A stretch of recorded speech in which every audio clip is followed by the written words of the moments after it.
Hi, everyone, and welcome back to the 5th episode of Behind the Sold Sign podcast with your hosts, Justin Saunier, and my colleague, Sheila Kirkpatrick. On today's episode, we are going to dive into the art of negotiation, the dance between the buyer and seller maneuvering to craft an agreement that aligns with their interests. Let's explore some key elements to negotiate within the contract to get that final deal.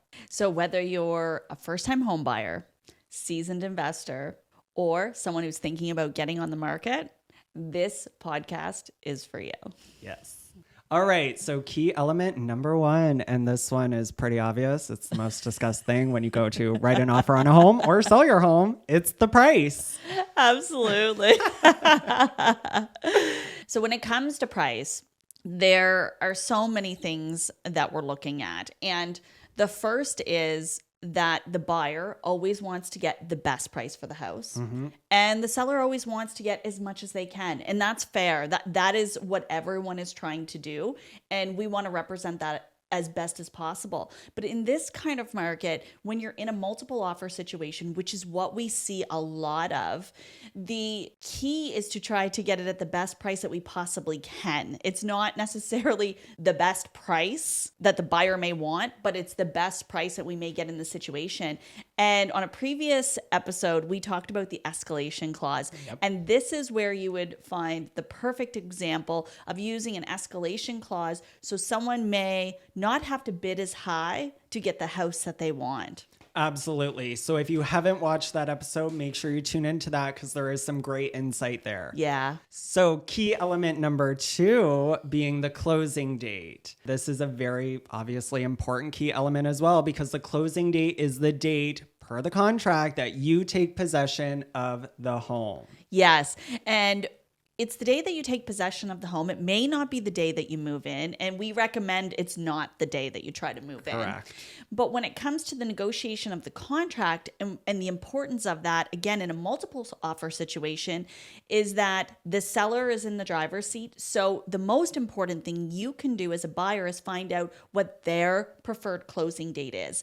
And if you don't know their preferred closing date, then write in closing date of vendor's choice. Yeah, so taking these elements and essentially figuring out what kind of market we're in and using them to your advantage. Yeah. So key element number 3 being the home repairs. So this is another important one because depending on the market, you could walk into a home and maybe when you walk in, you see little things here and there that need done. Yeah. But after the inspection, of course, there could be some more severe things that come up within the report. And it's important, depending what kind of market you're in, Yep. to figure out where that weighs, in your opinion. Is it something worth trying to negotiate? Yeah. Or is it a really aggressive seller's market and maybe it's something you're willing to let go for now and you'll kind of take it on your own once you take possession of the home? Yeah, I think what's so important with home repairs and how it affects the contract is knowing how many days on market the house is. Let's just say it's been on for 2 or 3 months. Then we know that the seller is going to be more negotiable than someone who is in a multiple offer situation. And making request for home repairs when you're in a multiple offer situation will probably likely take you out of the running with your offer altogether. So understanding where you're at, where the house is at, and how you're going to use these items within the negotiation is the difference between likely getting the offer accepted or not getting it accepted. Absolutely. So key element number 4 being contingencies. And this is a broad topic. It is. Because there's a vast variety of different contingencies you can place within your offer. But it's also understanding that whichever contingencies you do put in the offer, whether it's financing, insurance, or whatnot, this offer is not considered firm or fulfilled until these contingencies have been satisfied. Absolutely. So when it comes to the contingencies of a contract, it's important to know what is worth putting in and what is not. And there's some that you actually don't have control over. And we'll talk about those a little later when we talk further into the offer process. And once your offer has been accepted, there's some really interesting conversations that take place. And it's kind of what do you do after your offer has been accepted? But we'll get to that in a bit. Yes. Key element number 5, inclusions and exclusions. So essentially, when you're viewing a home and you're walking through, if there are items that you want included within the purchase, you will write those in your contract. Or if you're the vendor and there are specific items that you are not willing to place within the contract, you list those as exclusions. And what's so important when it comes to inclusions and exclusions, if you're in a multiple offer situation and the vendor says something is excluded, listen to what they're telling you. Exclude them in the contract, write them in as they've requested. If you're not in a multiple offer situation, again, you have some more leeway with things. But if someone has taken the time to say something is not included, then likely it's not going to be included. And when it comes to inclusions, even in a competitive market, a lot of times people don't mind leaving their appliances as much. I mean, we do see sometimes they will not, but I do a lot of times, or we will see appliances remain, curtains is another one.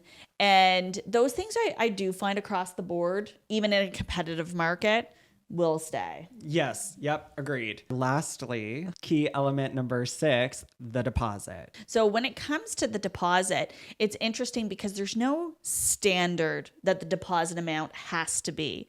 But in a competitive market, the bigger the deposit tends to show good faith to the seller. From a legal contractual obligation, there is no difference between $1,000 and $20,000. But there are some clauses within the contract that states if the buyer defaults on the sale, the seller will get the deposit amount. So the higher the deposit, the more secure the seller will feel about the contract. Although there is no set in stone number, it still can affect. I know I've had clients that have accepted a contract based on the fact that they're getting a 20% deposit. Versus a 5% deposit. Absolutely. Like you said, it shows more good faith. It shows that the buyer is serious in the home. They want it. And they're putting this large lump sum of money down to kind of prove that. Yeah. And I know everyone can't put that much money down. Totally. Yeah. But the unofficial norm of our area is 5%. Yeah.